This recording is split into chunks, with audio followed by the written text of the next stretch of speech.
welcome to another groundbreaking episode of Sequel Pitch, the podcast where four film-loving friends pitch a sequel to a film that doesn't have one. My name is Andy Henry, and the bodyguards looking to take a bullet for me this week are Drew Toynbee. Hello there. Ross Harmston. Hello there, motherfucker. And everyone, please welcome back the Viking XL, Matt Rushton. I'd take a bullet for you all, boys. Aww. Rubber bullet. Maybe. I want to say a huge thank you to Jordan King, who helped host and judge our show last week. Matt, I missed you, and I can say for everyone on behalf of us, welcome back. Thank you. Missed you, boys. I didn't miss you. No, I was about to make the quiet. joke. I mean, I was just trying to be polite for the podcast. I thought the others would join in, but all right, since we're hating. So what you mean is you had a love-in. It was such a good podcast. It was such a good episode last week. I can't put my finger on why, but something was great. How rude. This week we watched the 2017 action comedy The Hitman's Bodyguard, starring Ryan Reynolds, Samuel L. Jackson, and Salma Hayek. Bloody hell, I can't say names. In case you haven't seen the movie, here is our typical 89.5-second synopsis. Michael Bryce, Ryan Reynolds, is a AAA-related, elite UK-based private bodyguard until one of his clients, Kurosawa, is assassinated on his watch. A few years later, we see Michael has fallen from grace and now looks after drug-addicted corporate executives in London. Meanwhile, Vladislav Dukovich, Gary Oldman, the ruthless dictator of Belarus, is on trial for crimes against humanity at the International Criminal Court. With no hard evidence, mere hearsay, Dukovich goes free. This is where we meet Darius Kincaid, Samuel L. Jackson, an incarcerated contract killer who agrees to testify that Dukovich hired him to assassinate a political rival in exchange for the release of his wife, Sonia, Salma Hayek, from prison. Darius is escorted by Interpol agent Amelia Ruzes, Elodie Young, and her team from UK to the International Criminal Court in The Hague. The team are betrayed by Interpol's assistant director, Future, and are ambushed by Dukovich men. Amelia and Darius survive and escape to a safe house. Realizing they can't trust Interpol, Amelia calls Michael for help. On the way, we find out Michael and Amelia were once a couple, but Michael thinks Amelia sold him out by telling Interpol about Kurosawa in order to climb the ranks. But it turns out that Darius was the one who killed Kurosawa and was responsible for losing Michael's AAA rating. Michael turns his back on Darius and tries to escape when Dukovich's men try to kill him. Michael helps Darius escape but ends up being captured and tortured until Darius rescues him. The pair make it to The Hague with seconds left before the court is dismissed, and Darius testifies with photo evidence that nails Dukovich of a massacre. Dukovich admits guilt and goes balls to the wall and tries to blow up the court to escape, but Amelia finds out Future is the traitor, and Dukovich tries to shoot Darius, but Michael jumps in front of the bullet. Wounded, he tells Darius to go on, and we see Future and Amelia fight. Michael then shoots Future and saves Amelia. On the roof, Dukovich tries to escape by helicopter, but Darius destroys it and kicks him off the roof, killing him. Michael and Amelia stop being an I and become a we as Darius is arrested for his various crimes, but breaks out of prison several months later, and so he and Sonia can celebrate their anniversary. So, boys, what do we think? Matt, welcome back. Thank Share you. your thoughts. You know what? I really enjoyed it. It's a fun film. You can't take it seriously. There's some certainly escaped reality. I mean, Samuel L. Jackson should have been dead within the first 5 minutes. Yeah, he's almost godlike in this, isn't he? Yeah, he's like a literal wizard. Like when Ryan Reynolds is following him, taking out the bad guys who are about to get him, and Samuel L. Jackson never looks back, and then he's like, oh yeah, and you took out that guy, and you did this, and you hid that guy in a bush. And then when they get to the safe house in Amsterdam, and Ryan Reynolds can't remember the code, and then he opens the door from the inside, and it's like, no. Yeah, he had enough time to get a beer as well. Like, break in and grab a beer. He's actually magic. But it is funny. Like, yeah. If you break away from that, and if you don't take it seriously, this is, for me, a great film. The casting is sublime for it. Like, Ryan Reynolds and Samuel L. Jackson, I wish they'd worked together in every movie, actually. Like, the chemistry, they were electric on screen together. Yeah, absolutely. Supporting actors, brilliant. You know, Salma Hayek is fucking mint in this role. But yeah, to summarise, I bloody loved it. Yep, yeah, Drew. Anything? Well, that's the thing. I can't add much more. Like it's a standout scene or anything. There's so many. No, I think my absolute favourite scene is the entire sequence where it's the middle of the night and they're in the back road and Samuel Jackson says he has to go to the toilet and he uses the hip flask to make it sound like he's going to the toilet and he disappears and then he comes back to steal the car, but then Ryan Reynolds gets the up on him, and so it's the economy of the script in that sequence where it shows them both being really clever. It shows that neither of them they're both clever enough to outsmart the other one for a minute but not long enough. And then to have this action scene where it's still all informed by their characters and they're hiding behind the car. And it's really funny because they're having a go at each other and all the ammunition in the back of the car explodes and it blows up the other van and Sam Jackson starts screaming with laughter when it blows up. Like, it's that scene in particular is absolutely astonishing. And it's, for me, the biggest letdown. There are two things in this film that I didn't get on with at all. The first one is in the first 15 minutes, Gary Oldman shooting a woman and a young boy. Yeah, what a way to set up a bad guy. Yeah, absolutely. And they maybe clearly, a bit dark in this kind of. Precisely, exactly. They clearly wanted to be like, we need everyone to understand that this is a bad dude, and no matter how much we say the words genocide or ethnic cleansing, no one is going to care that he's a baddie unless we see him do something incredibly reprehensible. But nothing that dark. There's plenty of violence and ultra-violence, but nothing that harrowing happens anywhere else in the film.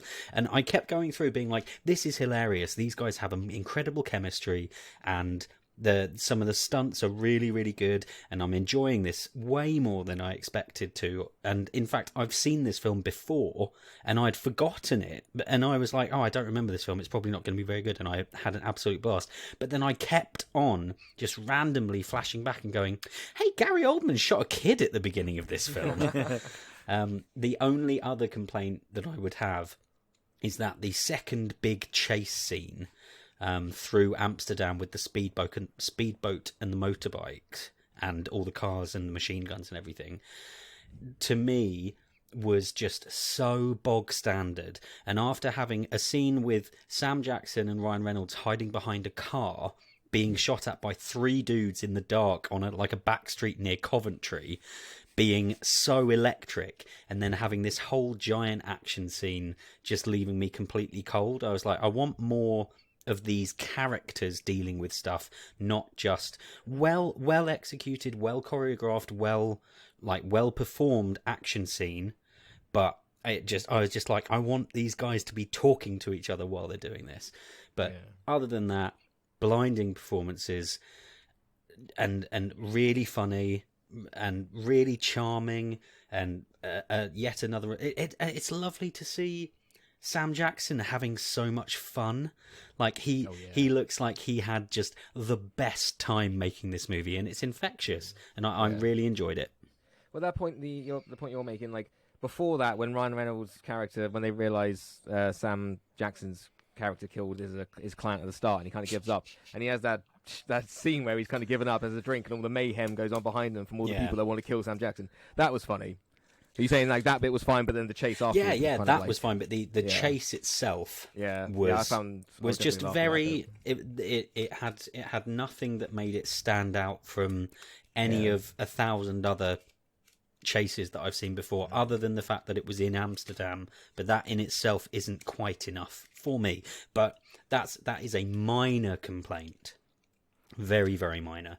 And the reason that I singled out my complaints is that those are the only two that I really have, and the fact that Samuel L. Jackson is a wizard who can defy the laws of physics, but that's just part of the joke. Ross, any complaints? Yeah, of course. There should have been more child death in it, obviously. It was a good movie. I think it, for me, is an average comedy action movie. I don't think I will remember it past watching maybe the sequel. I don't know why. I think it was, I thought there was too much CGI in it. that they went, oh, we'll do that in post. We'll put some helicopters and we'll put some fire and we'll put some Yeah, stuff. that's fair. Like in post, a lot of stuff was done in post. I thought, Samuel. I thought that, like the guy said, I thought the relationship between the two was good. Ryan Reynolds is just being Ryan Reynolds. I think once he did Deadpool, he like that cemented his sort of way of acting. I think it's that quippy sort of smarty, smart Alex sort of, and it works for him. I just didn't. I don't know.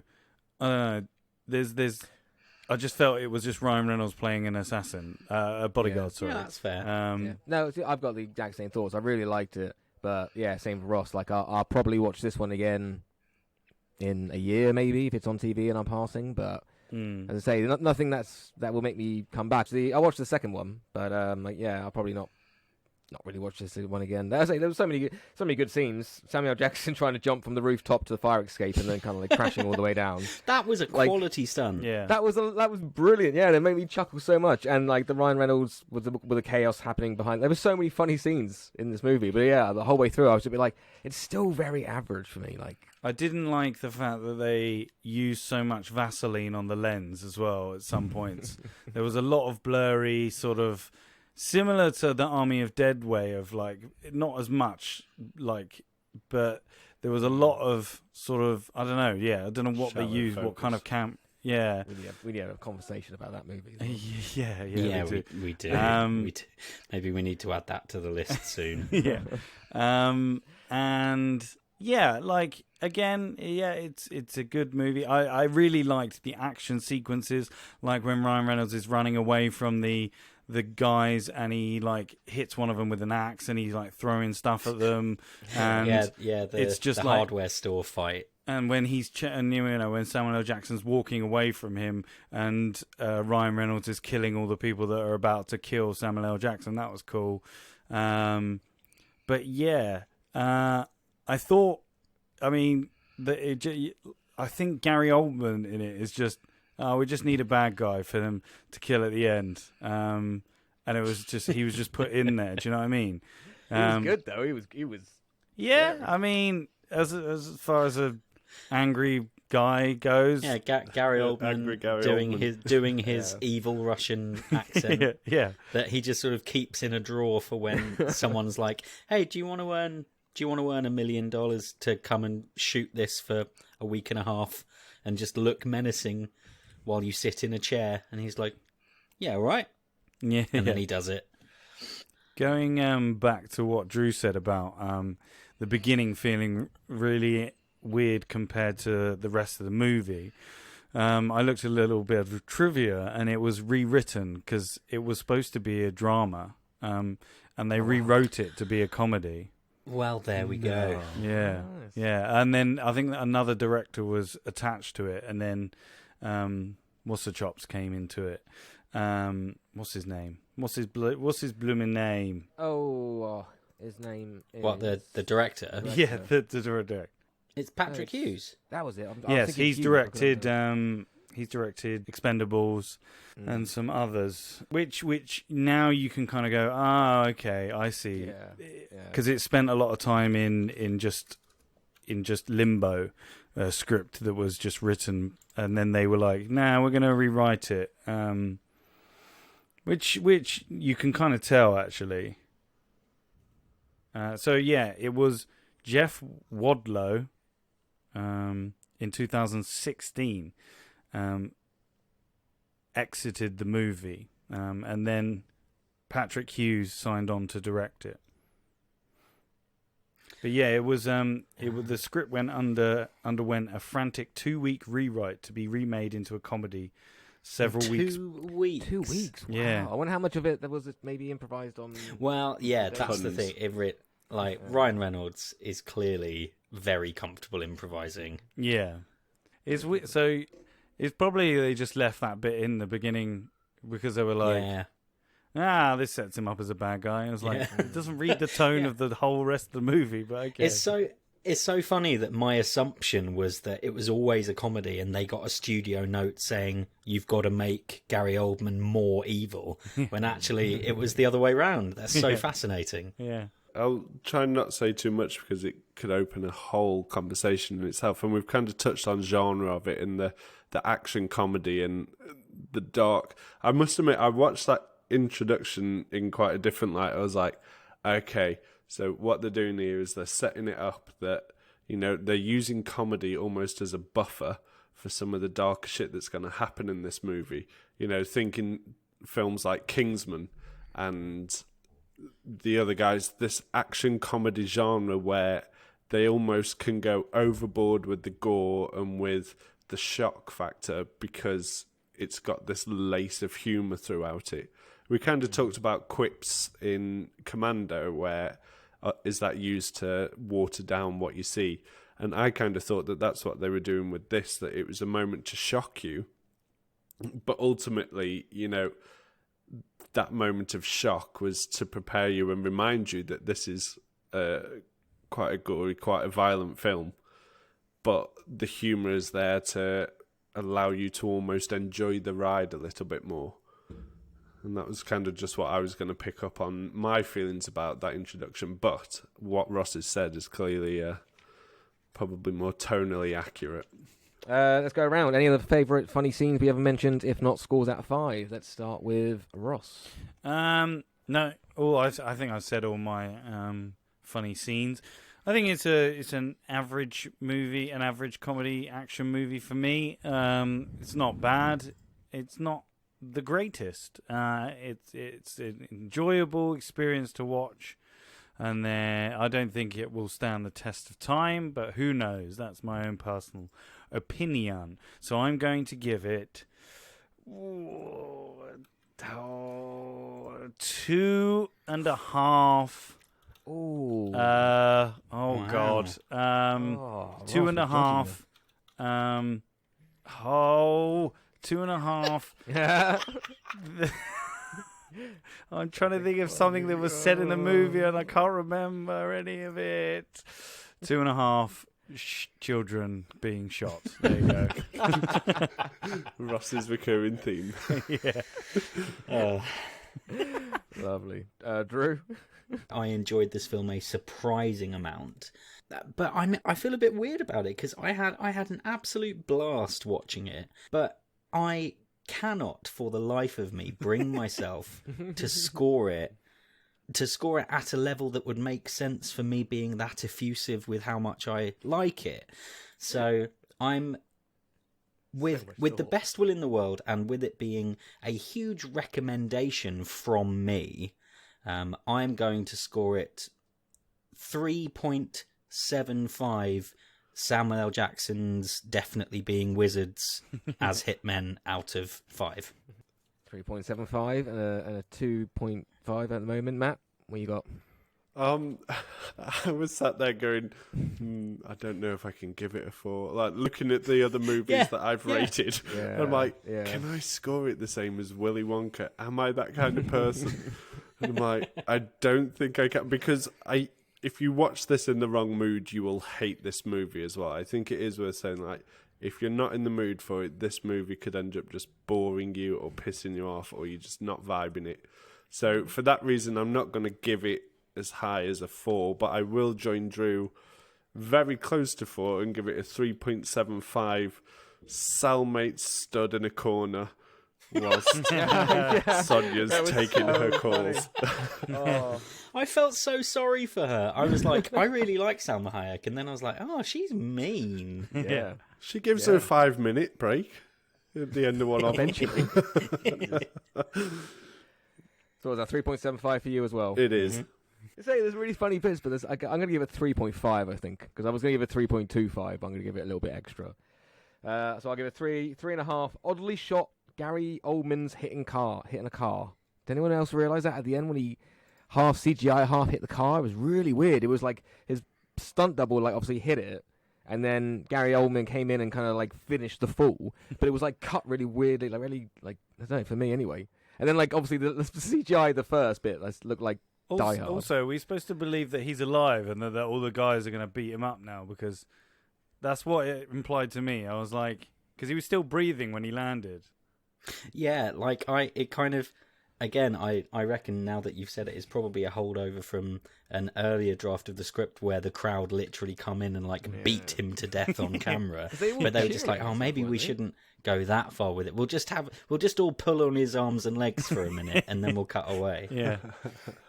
What does that mean? What does that give us? That combined score gives us a round total of 3.38 out of 5. Yeah, I think that's... Yeah, definitely a recommendation. Not a strong one, but definitely it's a recommendation.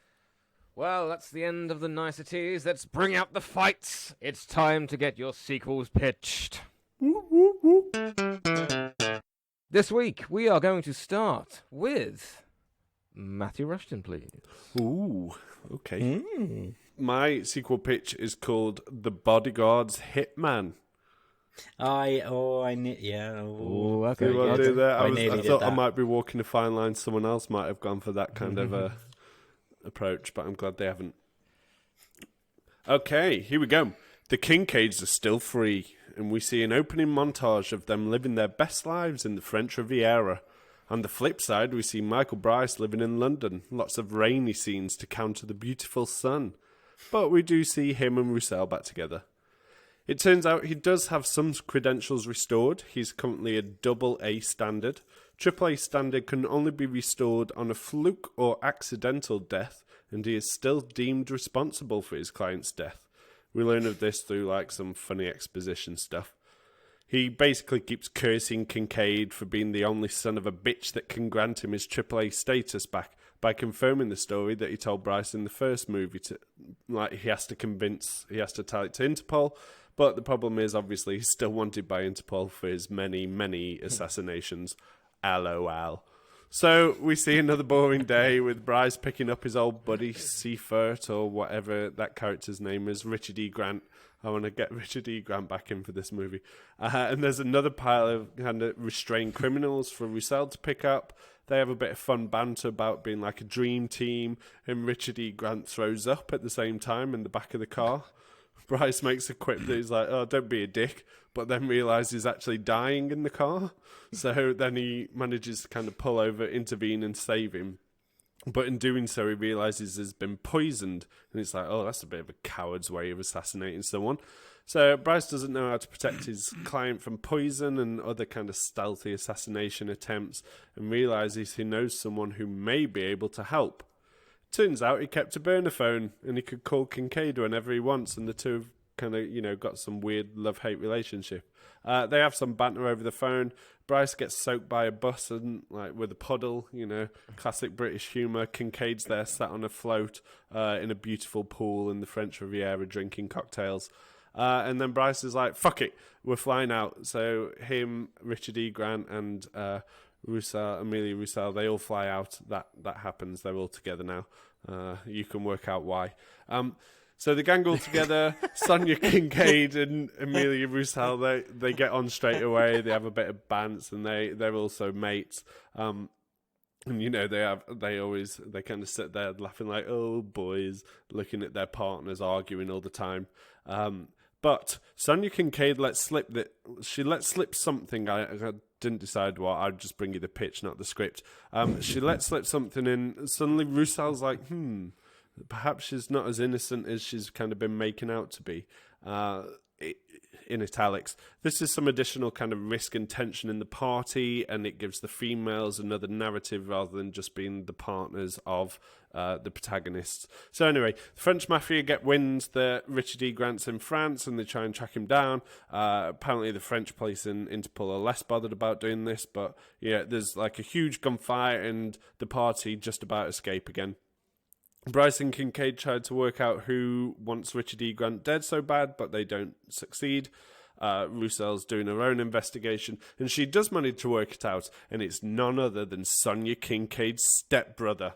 And Sonia knew the whole time. So, bad times, there's a big argument, and it's only basically interrupted by another near-miss assassination attempt.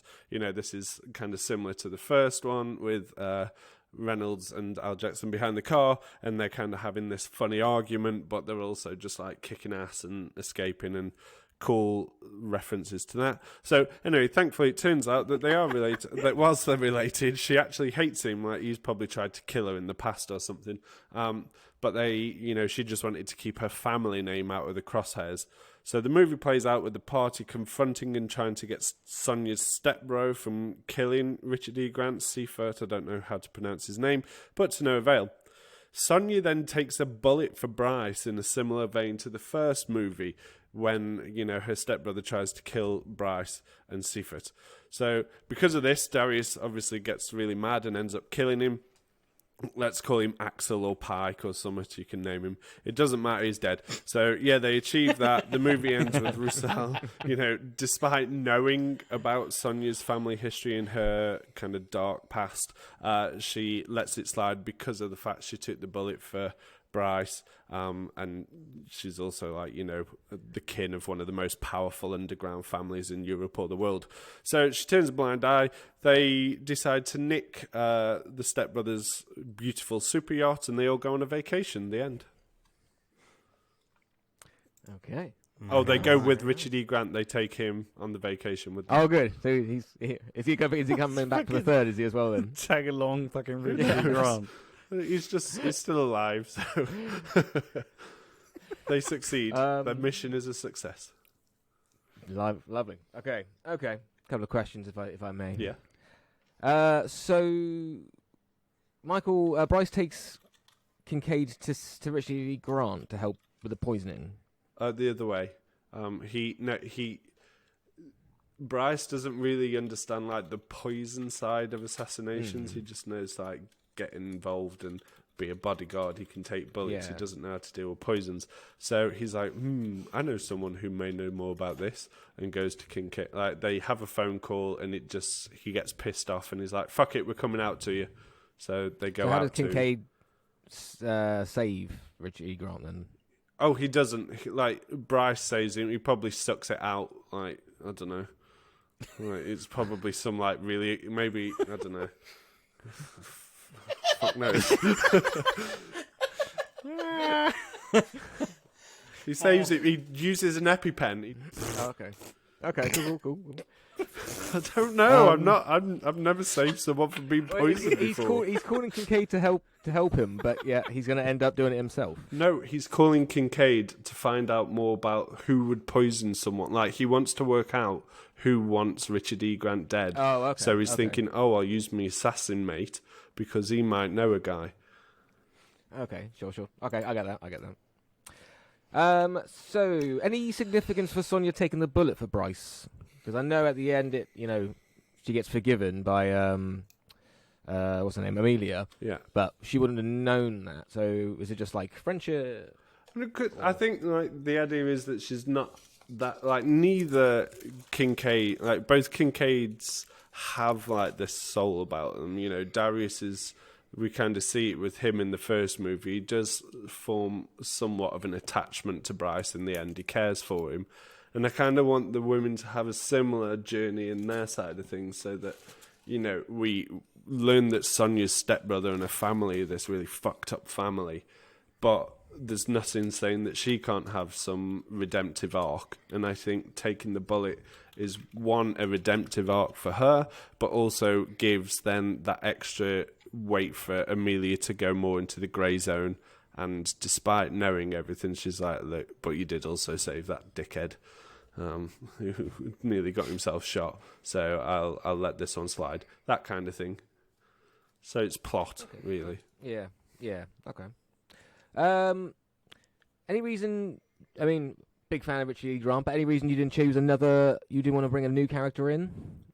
I think I just quite enjoyed that scene in the car with him in the first one. I don't know, why not just use Richard E. Grant if you've got him? I was thinking, could you bring Usyk back from the dead, from the murder mob that grabbed him? But no, I don't know. I must admit, I was kind of like, do I just make up a character? Like, I bring the stepbrother in, so I don't know who could play him. Yeah. Javier Bardem or something. Who knows? Someone can play him. That's a cracking shout, actually. Like, I laugh, but Javier Bardem showing up for the last 5 minutes of the movie. See, this is would be why pretty rad. I should go into movie producing. I can just come up with these ideas off the fly. But I think that's where you can introduce another big name actor. You've already got a stellar lineup. You don't want to keep adding more and more to it. Lovely. Okay. Thank you very much, Matt. Okay, I'll take a breather. Ooh. Move on, please, to Drew, please. Whenever you're ready, I'm always last. take the floor. Do you want to go next, Rost? No, it's fine. Best till last is fine. All right, mine is... I've named mine The Hitman's Bodyguard's Intern. Okay, so it's a little bit better than Matt's. That will be factored in. Specifically because you said you just wanted it to be as long as possible, and I didn't want to get too ridiculous. That I nearly went with The Bodyguard's Hitman, and then I was like, oh wait, no, Andy didn't. Andy wanted it to be longer, so there we go. So Bryce is living his best life as a now new reinstated AAA rated bodyguard. He's kind of international. He's got a few members of staff on his team. He's got regular contractors that he goes to, and he's living his best life. He's back with Agent Rousseau. Everything's great. And one day he's visited by a lawyer. After we hear some good exposition about a massive incident at the UN a couple of weeks prior, he's visited by this lawyer who sits down and says that he's been hired by Darius Kincaid. Darius has been locked up in a high security prison that is so hard to get out of after he broke out for his anniversary, that he cannot get out.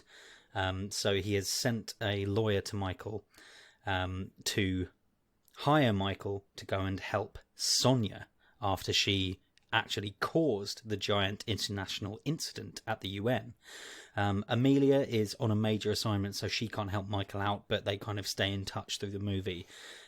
Michael is like, right, I need backup, but because of this giant incident that happened, all of his usual mercenaries and people that he'd go to on short notice aren't available. The only person who is available is his new unpaid intern, James. And the vibe is very much Ian the intern from Thor: The Dark World. But preferably someone sort of quite young. But absolutely that vibe. If I could get away with casting that exact same guy, I probably would.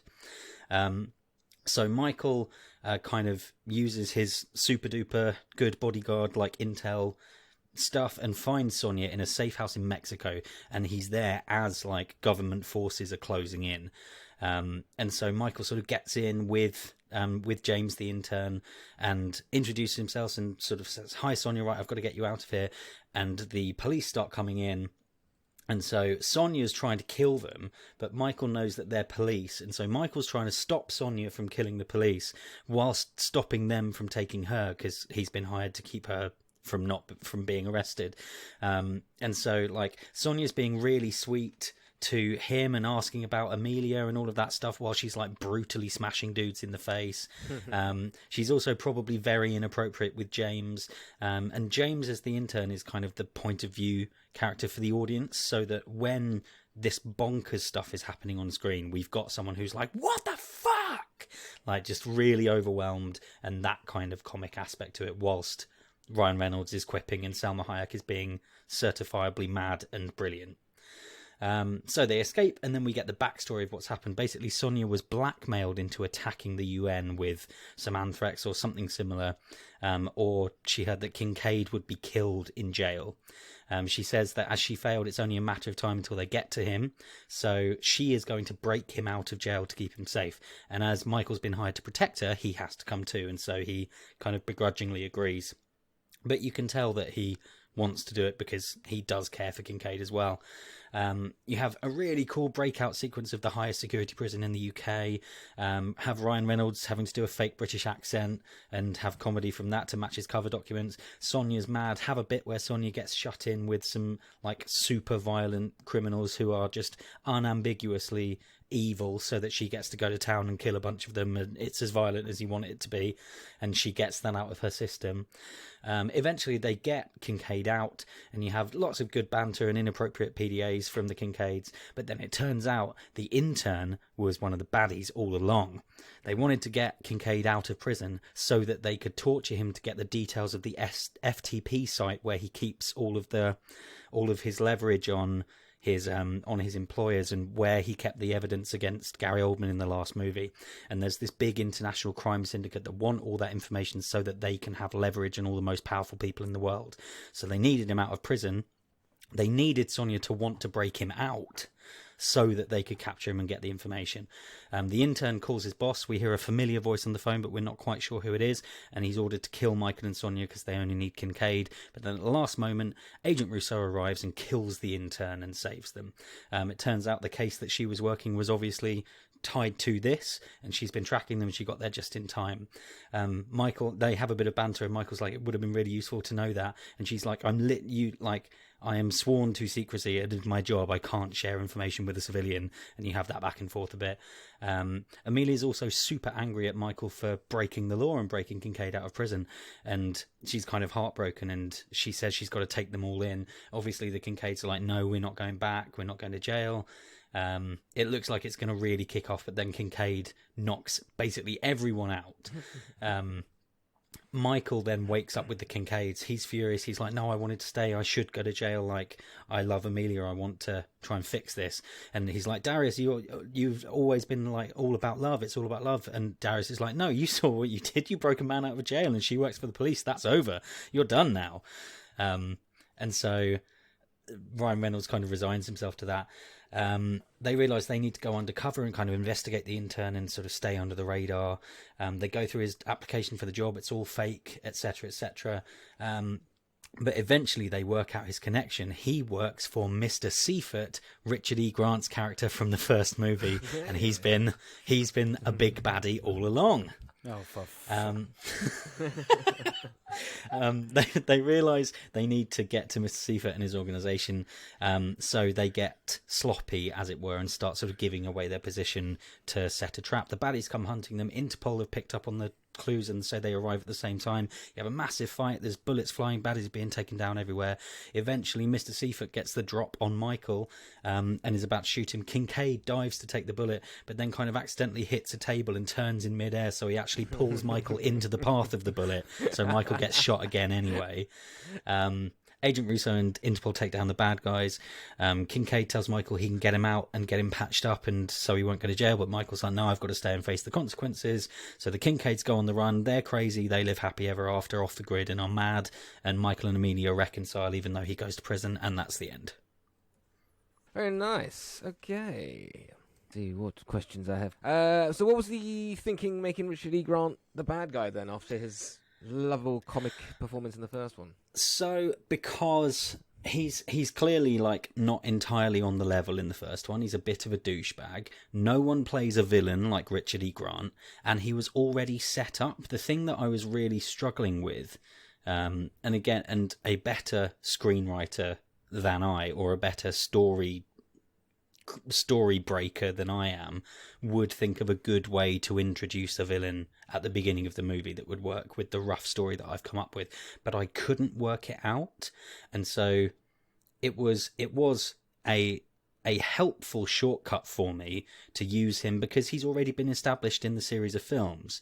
And so even though he is the villain, hasn't shown up until kind of the beginning of the sort of rising action at the end of Act 2, he's already been sort of semi-established already within the series, so hopefully that helps me get away with that a bit, frankly. That's a fair answer. Right, so let's go into the ending then. Is it a happy ending, do you think? Because you talk about Michael wanting consequences to be, face up to your consequences, but then he lets Sam Jackson go. So does that kind of work? He's owning up to his own actions, but he's like, no, it was my decision to do that, and we broke you out. Like, Sam Jackson didn't say no, I'm going to stay here in my cell, but he wasn't the instigator of it. Oh yeah, the fact is, one thing that I realised doesn't really come across at all in the pitch is that the lawyer who shows up at the beginning to hire Michael wasn't sent by Kincaid. All right. And that comes out when it's revealed the intern is one of the baddies. Yeah. It's because they're like, oh, we've busted you out, and he's like, why have you busted me out? Great, thanks, but why are you here? And then they're like, wait, but no, you hired me to, and he's like, no, I didn't. And so, yeah. Cool. But so he wasn't in control of being broken out, and so it's more about Michael taking responsibility for his own actions to prove that Amelia is important to him. Because I wanted Amelia to join the team, and then I was like, no, she's like works for Interpol, and she's clearly very dedicated to her job, and she wouldn't jeopardize her job to go and just flagrantly break the law. So there we go. Very good. Okay, lovely. And finally, Mr. Ross. Rostifer Harmston. All Whenever you're ready. My film is called Hitman, The Hitman's Bodyguard 2. Boring is better.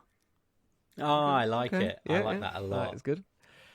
The film opens and we see the bright neon lights of Tokyo. The camera then cuts to a vibrant club and we focus in on Stephen Young sitting in an office overlooking the club. A big motherfucker comes in and whispers and says, Mr. Kurosawa, he's ready to talk. We then follow him back into a back room in which someone is being tortured. We learn through exposition that the guy being tortured is a hitman, and Stephen Young's character is Akinari Kurosawa, Takashi Kurosawa's son. Oh shit, son! So hold on, and then and that he took his father's business of arms dealing over. With the help of some Yakuza ties. Akinari says, who killed my father? The tortured hitman shouts, Concade! Bloody Concade, you bloody idiot! Akinari then pulls a gun and shoots the hitman. He tells the big motherfucker he wants Concade and Michael Bryce, who he learned the identity recently of, dead. And he puts a huge price on their head. Oh, shit. Cut to the two couples on holiday together in Brazil. This segment of the movie is a bit light-hearted. Maybe Darius and Sonia being really loud and swearing loads, and the other two being like, shut up. Anyway, there's a moment with both Darius and Michael are being about to be killed, maybe by a sniper or something, and Sonia and Elodie save them at the last second. It's time for the girlfriends to be the bodyguards. What? So cue an action sequence in which I didn't put the length because, you know, I always get told off for putting length. Which Hitman... It's exactly as long as it needs to be. Which the Hitmen are trying to kill them. All of them have loads of fights, using whatever they can find to protect themselves, bricks, pens, etc. Darius recognizes the other hitman, and there's some comedy in that. They try and flee Brazil via a local airport, steal a plane, have a fight on board the plane with some more hitmen. Michael quips and says, how many hitmen are there in Brazil? Eventually, they capture one of the hitmen. Michael is like, should we waterboard him? Everyone looks at him like, what? Darius then just shoots him in the arm, then the leg. Eventually, the injured hitman tells him that there is a massive price for both of their heads. Michael asks how much his is, and Darius laughs when it's not as much as his. Anyway, they learn that the order came from Tokyo. Darius says he knows someone there that can help track the person that put the order out. We then have a scene where Akinari, learning that all the hitmen have failed, he says double the price on their heads and get the Yakuza. They all land in Tokyo and meet up with Darius's contact, learn all about the stuff we learned at the beginning of the movie. Michael quips, I tried to save him. Why does he want me dead? Anyway, the contact sees on their CCTV that some armed men have found the building. Michael looks at Darius, who says, don't look at me, and then sees Sonia texting someone. He throws a phone at the wall. Darius says, we need guns, lots of guns. The contact opens up a big armored door to reveal guns, and with lots of windows inside that room. Michael says, "What's the point of the door?"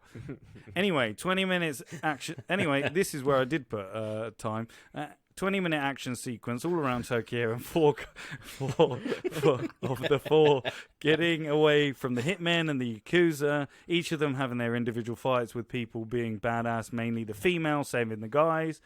They find a phone on one of them. Darius checks his pockets and finds a phone on one of the dead guys. Michael says, "There's no way that the bad guy's number is in there."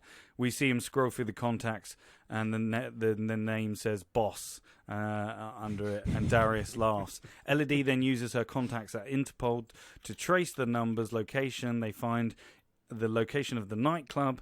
They head to the nightclub and a big final fight, similar to like John Wick Club the John Wick Club fight scene with all Akinari's men. Both Michael and Darius have to take down the big guy together. Elodie and Sonia have to take on people together as well. Eventually Akinari is the only one left. He grabs Elodie, but Michael manages to talk him round to lower the gun.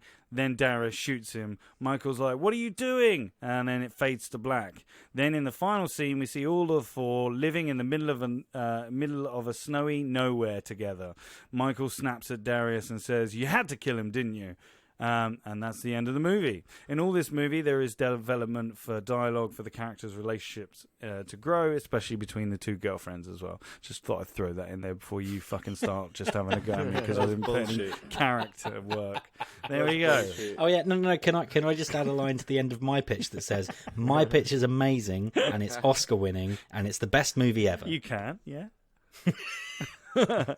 Yeah, there you go. There's mine. Come on. Give me your questions. Yeah, good, very good. Let's have a look. What can I? So I like that you've brought a new bad guy in. I like Stephen Young, but I feel he hasn't got much to do. Like he says a lot of orders and stuff. But do we ever see a big torture scene? Is he torturing someone at the start, or is that his men? No, that's his. He's torturing some hitman to find out. Yeah, so that's him personally. We Yeah, get to see him be a badass. Yeah, he comes. Because he and puts does his gun down at the end, so it's a bit like how much of the end fight is a fight. Well, it is. He is gonna be fighting with them. Like he's gonna do some stuff in the action sequence, as well. He's gonna fight them, but then eventually he grabs one of their girlfriends. I can't remember who I said, and then puts a gun to their head. But he's just upset that his dad's dead. That's the only thing, Fair. But yes, I do want him to have maybe cutbacks to like similar to how they did it in the first one with what's his face? Oh, going up the stairs. No, it was similar to like cutting back to like what's his name, Gary Oldman's character. Yeah. Like occasionally, like he's not the main, like he's just the bad guy. But okay, yeah. So how many people in Tokyo are after these four people that they've got to fight? Loads. The Yakuza and the Hitman. Yeah, like there's lots of Hitmen. It's like John Wick, when he goes to meet that guy in the thing, and then he goes, "Oh look, all of these people are under my." But yeah, it's just any Hitman that wants that money, which is a lot of money, and the Yakuza, So yeah, that quite a few. Yeah. Enough for them to rack up a body count. My final question: can you just explain the ending a bit more? Like, why did they end up on a snowy top? So basically, he shoots him, and he's like, "Oh, so now they're probably going to be wanted people because they're all doing bad shit, and so they have to go hide out in a snowy retreat somewhere." In Canada or something, I don't know, fucking log cabin somewhere in the middle of, and then he's just really angry at Concave because he's forced them all to just like hide away for a bit. So yeah, and that's it, and then that's the end.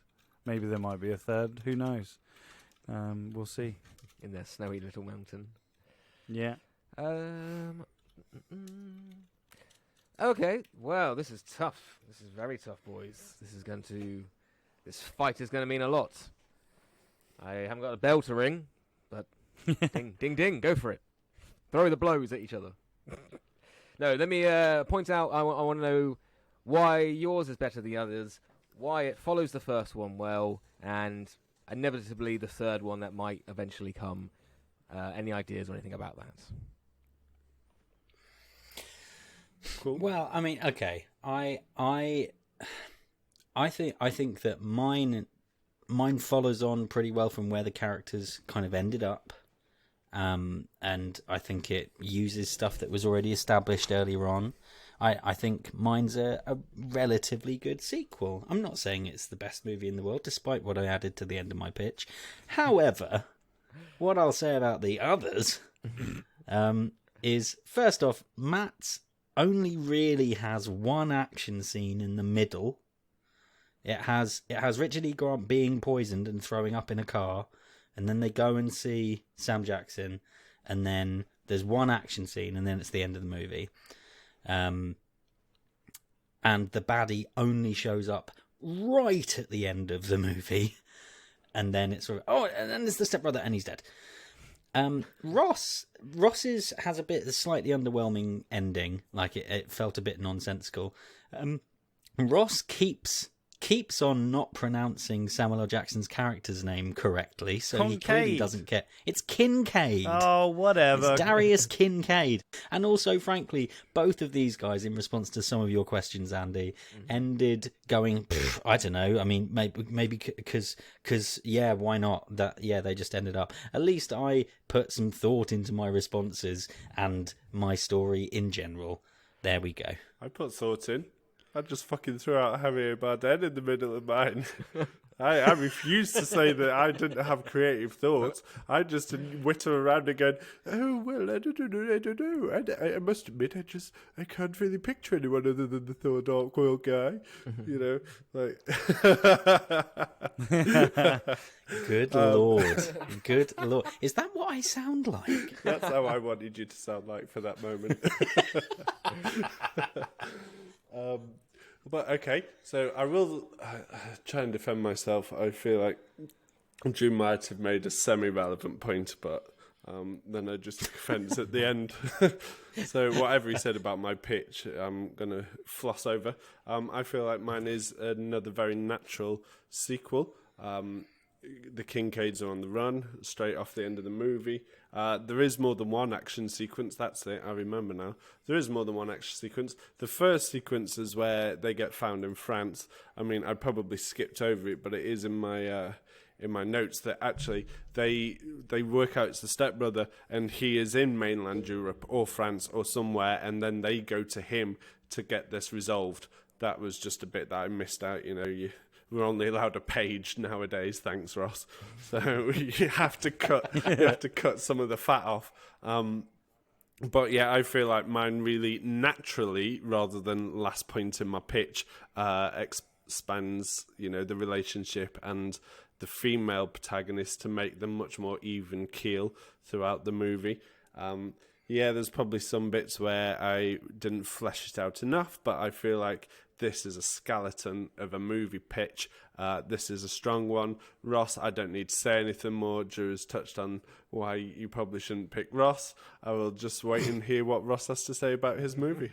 You should pick mine because mine has... I follow on from a character that was mentioned and... in the thing as an arms dealer, so I wanted to focus on the relationship that have a good old fashioned revenge thing in an action comedy. Like, I've got the action and I've definitely got the comedy, so that's why I think you should pick mine because it's better than the other two. Because I don't have Richard E. Grant in mind. Fucking Richard E. Grant. I fucking hate Richard E. Grant. Okay then. Okay, let's wrap this up. Let's go around the room. Let's start with How Ross. dare you, Ross? Since he's just finished. Ross, I like the John Wick vibe you've got going on. Definitely, I can see that. I think we can change if we change the casting, then it would probably we can get rid of that problem.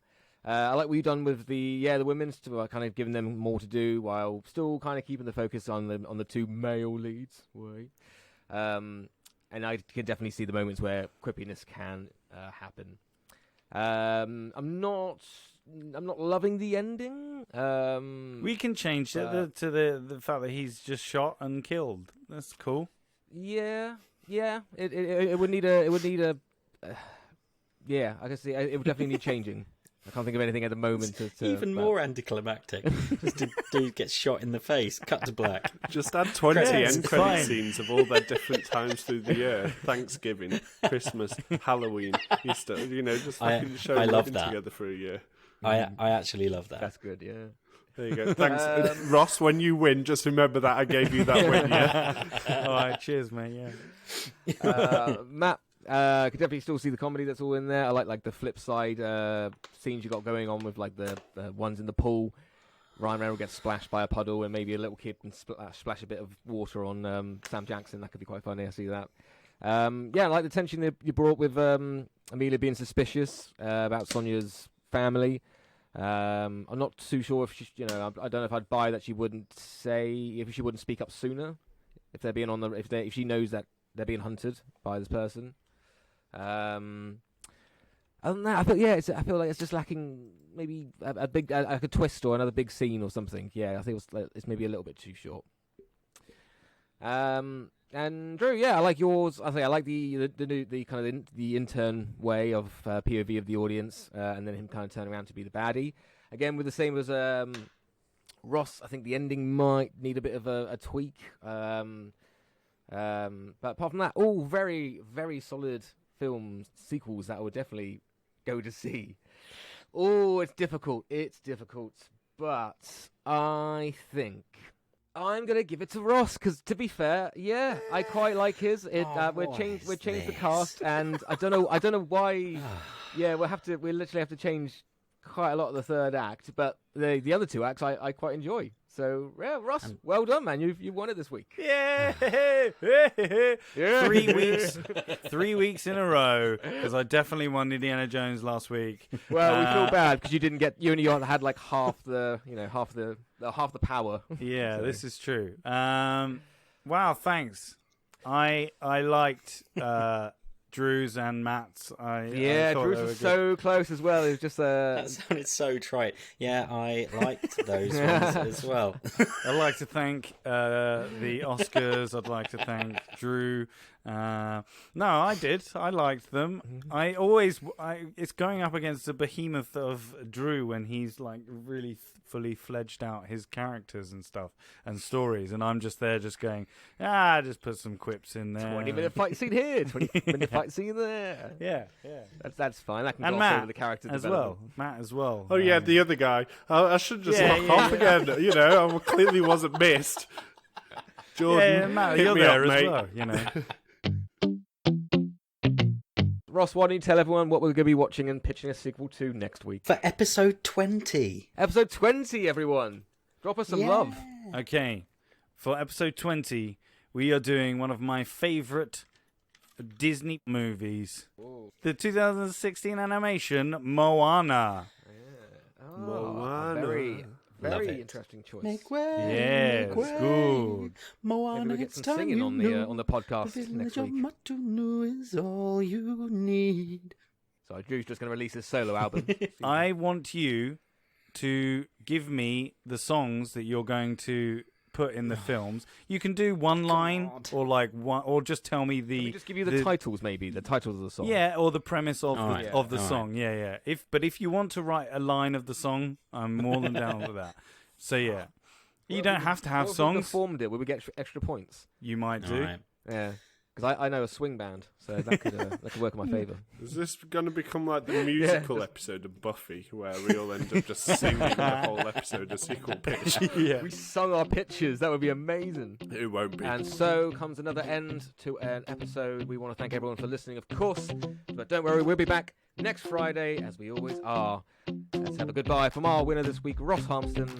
Bye-bye. Goodbye from Drew Toynbee. Goodbye, everyone. And goodbye to Matthew Rushton. Oh, you remembered me. I am still here. Bye. Bye for me, Andy Henry. Have a good week. See you. Bye-bye. We love you, really.